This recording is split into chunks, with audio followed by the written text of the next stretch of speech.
Hi everyone, and welcome back to my channel, and moreover welcome to my kitchen. I've tried to set it up all nicely for you and cleared all the clutter out of the way, but this is going to be a video all about how I meal plan. So things that I do, you know, to get that process started, what makes it easier for me, like hacks and tips, things that you might even be doing wrong. So if you would like to find out how I meal plan every week, then keep watching. So I've got a proper list here on my computer, and I'm going to do some cutaways to show you what I mean when I'm talking you through everything, just so it really illustrates it for you. But I'm going to start with number one, and that is probably the one thing that we all forget to do, myself included sometimes, is that don't just go crazy and start cutting out your favourite recipes and going on Pinterest and all of that. Shop your stash. And what I mean by that is go through your cupboards. It doesn't sound like a very pleasant thing to be doing, granted, when you're thinking of meal plans and things like that, but I actually think you'd be quite surprised on how much inspiration you get from things that you've already got right in your house. And what I'm going to do now is insert a clip of what I found while doing a rummage to show you exactly what I mean. So this is my main store cupboard. Our kitchen's actually second hand and doesn't actually really fit our kitchen, so we don't have tons and tons of space, so I try and keep this as organised as I can, but let me show you inside. So I have just done a shop, admittedly, so there are a few new additions here, like the Nando's bits and that kind of thing, but you'll see I've got like things that need using up, like this one bag of long grain rice that I've got here. I've also got sauces here and like other things to add that make up a meal. So this Dolmio chicken bake I've left nearest to the front because I feel like it would be something that we can use next week as part of the meal plan. I've got a few beans. Then this I found in the cupboard lingering, and this is actually a korma paste pot, so I decided to keep rummaging and see if I could find anything to go with it. And what I actually found was a tin of reduced fat coconut milk, so that is going to make up the kids' tea tonight after Bill's had jiu-jitsu. And while I was having a rummage through the cupboards this week, I noticed that I had like lots of kidney beans and black beans, which is what inspired me to make my chili, because they need using up. And obviously you could have like refried beans on the side with that, with some like tortilla chips and that kind of thing. So I do try and look for inspiration in here when I can. I also feel like my spice cupboard and my vast collection of herbs and spices make things a lot easier when it comes to cooking. And I also have lots of baking bits up there for when I fancy doing something with the kids, or I'm making things like Yorkshire puddings, that kind of thing.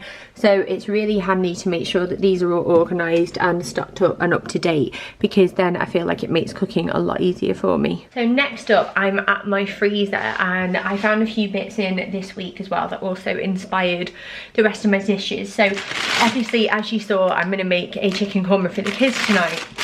And I knew that I had some naan breads that I put in the freezer to stop them going off. I also have some IKEA meatballs and a sachet of the sauce that goes with them, and some lingonberry jam from when we went to IKEA the other week. So I'm going to make sure I use those up this week to get a bit of space back in my freezer, and also make sure I use the jam before it goes off. This is one of my stews that I froze a few weeks back. So if we're having a really busy weekend, then I've got a meal in there to have with some mash and veggies, that kind of thing. And then this is actually a beef Stilton and Ale Pie, and I made 2 of them, so this will be a perfect Sunday lunch on a day where maybe I'm feeling a bit rotten, or we've got loads on as well. And then finally, this here is actually a roll of cookie dough that I made at the weekend with the kids, so I might defrost this weekend to have on Sunday when we watch a family movie, but I didn't want to waste it, so I rolled it all up and stored it in some grease proof and popped it in the freezer. To add to this tip, if you really want to, you can make a bit of an inventory. It doesn't need to be anything fancy. It could just be a piece of paper that you like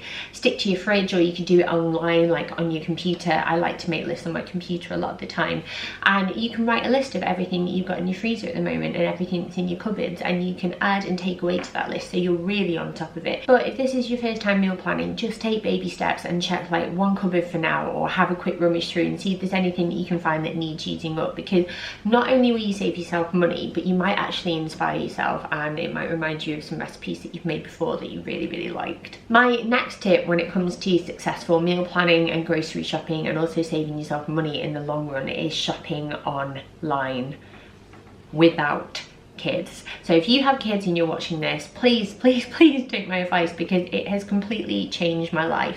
If I go to the shops with my 3 children now, and my other half, who absolutely vehemently hates grocery shopping. I am more likely to spend more money because I get whinging, like, can I have moments where they're like trying to get me to buy them something. I get tantrums, I get distracted from what I need to do. I don't check all the prices properly and find myself the best deal, and I rush. And I feel like I come home and there is always something that I have forgotten to buy. So what I do now, and I have been doing now for a good couple of years for the most part, is that I do my grocery shopping online, and it doesn't matter which supermarket you prefer. I think my favourite is probably Tesco, but I will book a slot every single week, and I like to do my grocery order on a Thursday to have it ready delivered for a Friday. And I do that for several reasons.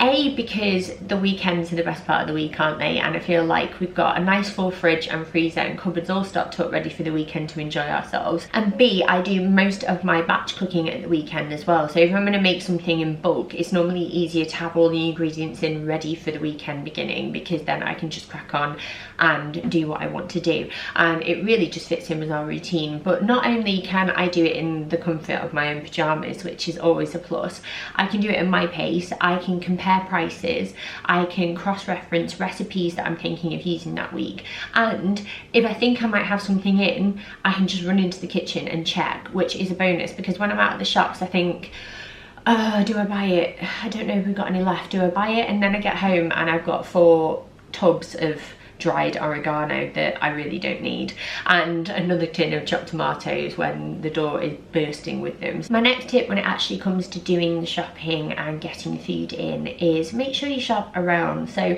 as I mentioned, Tesco is normally my shop of choice here in the UK for my shopping anyway, but recently Sainsbury's sent me some vouchers through the post to entice me to shop there a little bit more, and it was £12 off a £60 shop, which as a family of 5 we always tend to spend, if not more anyway.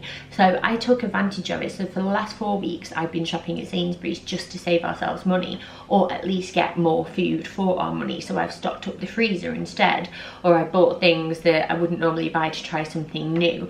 And this is such a good idea. If you have a look online with like your favourite grocery stores or ones that are local to you, you might find loads of different offers. I know Ocado often has them on for new customers, and if you just check out their website and have a nosy, you might find some places that you can save yourselves money. Now when it actually comes to finding inspiration for your meal plan, where do you start? Where do I start? Well, the first thing I have to say, and it might be contrary to popular opinion, I actually find Pinterest is just a hellhole when it comes to trying to find meal plans and recipes, because there is just too much stuff on there. They're oversaturated, and some of the recipes, because they are from different websites that I've never heard of before, I never ever know if the recipe's any good, and sometimes it can be quite daunting, like spending money on ingredients for something that actually might not turn out very well.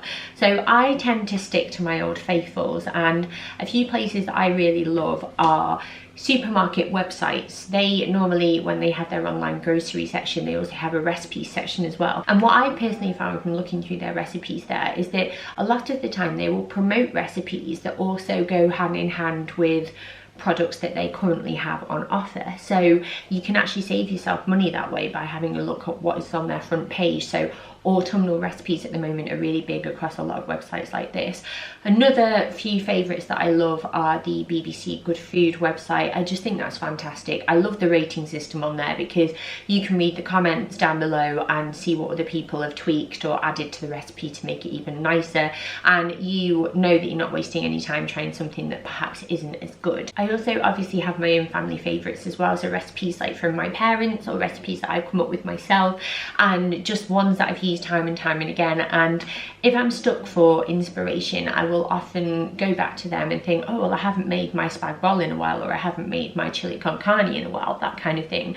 And it's just nice to have a few recipes up here that you know off by heart, where you don't need to worry too much about getting a recipe book out and that kind of thing. Speaking of recipe books, I do have quite a few.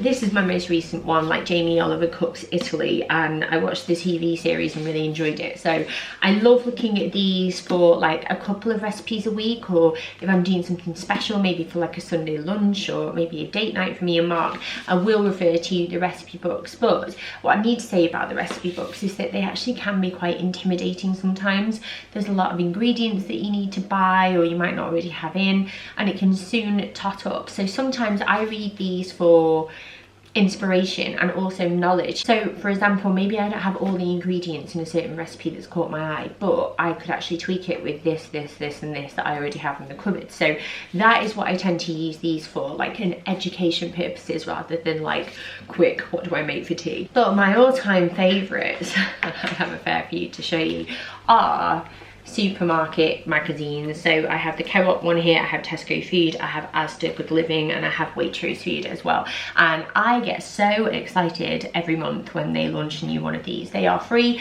mostly to anyone, but especially if you have like their club card and you know you use it with your shop, then you get this for free. And I find so much inspiration from these, and they are usually a lot simpler to make and a lot more affordable as well.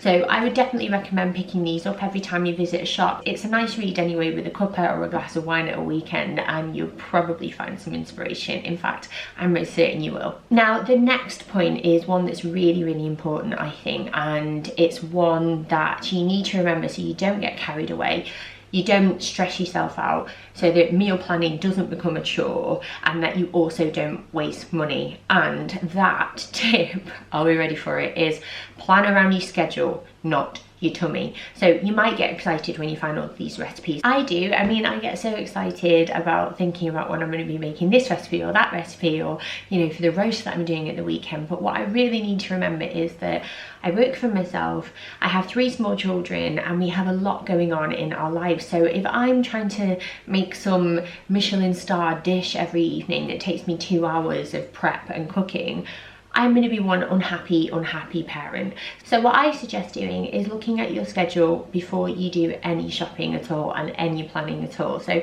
you might see in the background there we have a family calendar, so we'll write things on there a lot of the time, but I also know our schedule quite well anyway. So if you have a busy week, plan around it, and don't feel embarrassed about having to do freezer meals and that kind of thing, because that's absolutely fine. And that is where meal planning comes into its own. It's not about making the most impressive menu for the week, it's about planning around your life and making food fun and a bit different and more accessible to you while saving you money. So don't feel any pressure, just think really simply about it and you will find it works really well for you.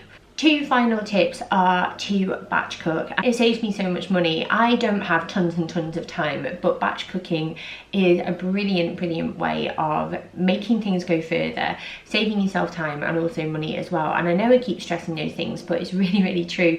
I get myself lots of freezer, like resealable bags, like takeaway trays you can buy as well. And if I make something like a stew or a chili or spaghetti bolognese, I will always make just that little bit extra. It doesn't take any extra time apart from a little bit of extra chopping, and you don't have to cook it twice. You're just making a bit more than usual, and everything that's left over I will bag up, I will label, and I will freeze in our freezer. And again, in the future, that means that when we're having a day where I'm really pushed for time, I've got a really nutritious meal ready for my family, and it's all going in our bellies rather than the bin. And then my final tip to make everything click is to get some staples in.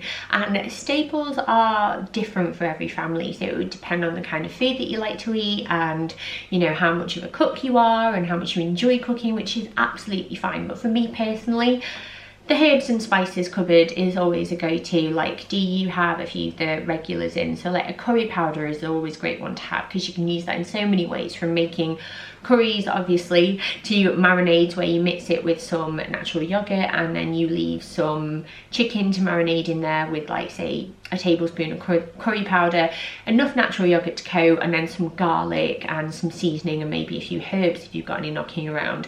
And then you can have like chicken tikka for dinner with some boiled rice and some salad. And then other things like oregano is always a staple in our house, or even just some mixed herbs as well. Bay leaves are great for chucking into stews and sauces and all sorts.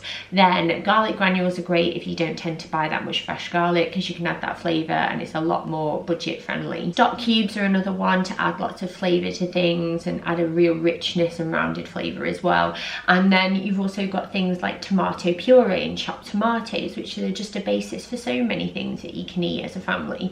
Another thing I like to have in often are pulses and rices and pastas and that kind of thing. And I actually have mine, most of them, out on a shelf so I can see them all, and they're all labelled and can see how much I've got left quite easily. So if I need to rush in and check how much I've got left, then I can do, and I know what I've got available to me. And it also reminds me that they're there rather than being stuck in the back of a cupboard. But if you do have a few staples in, it just means that you are ready to go and think on your feet as well. And if one of your meals doesn't work out, or you've run out of time and something's come up unexpectedly, you can maybe freeze the meat and work with some other ingredients to make a really quick pasta sauce instead, rather than getting stressed out or going to the shop and buying a backup pizza because everything's changed and you're panicking. But yeah, that is all of my tips. I hope they helped. I don't think I'm any expert by any means. I'm just a mum that really likes to cook and really likes to go grocery shopping. Even if like just one of these tips help you, then that would be a job well done in my opinion. So yeah, thank you so much for watching, and don't forget to subscribe if you are new for more videos like this and loads of different ones as well. And have a lovely day whatever you're up to. Bye.